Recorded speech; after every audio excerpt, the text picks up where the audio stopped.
بسم الله الرحمن الرحیم. یو ورور پوښتنه کړې ده، وای زه او زما د اکا زوی سره باچهګان یو.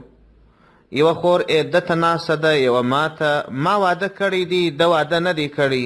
دی زما د میرمنې سره په تلیفون خبرې کوي، زما زړه نه غواړي.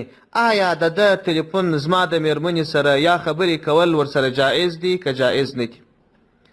د دغه ورور د پوښتنې په جواب کې باید وایم چې ستا میرمن او ستا د اکا زوی که څه ستا باجه دي، هیڅ قرابت نه سره لري. ښځه د پردي سړي سره د ضرورت د اشد ضرورت خبرې کولی سي، بلابد نسي کولی. هغه که ستا د اکا زوی وي، که ستا باچه وي، که پردی وي. دا چې ټلیفون د دې دپاره کوي چې پوښتنه سره وکړي او یا سره ویني، ټپ ستا میرمن او ستا د اکا زوی سره پردي دي، دید حرام دي. بې له اشد ضرورت څخه خبرې حرامې دي.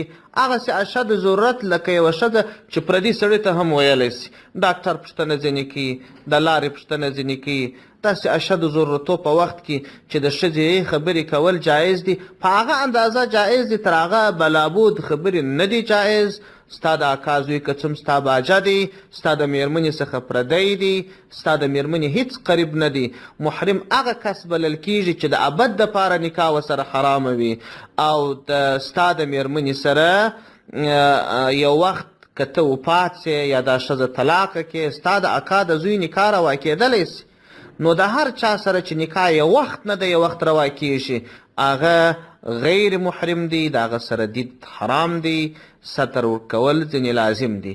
هم که چیرې ستا د اکا زوی خپله میرمن طلاقه کي یا دی وفات سي، ته کولی سې د هغې سره نکاح وکړې.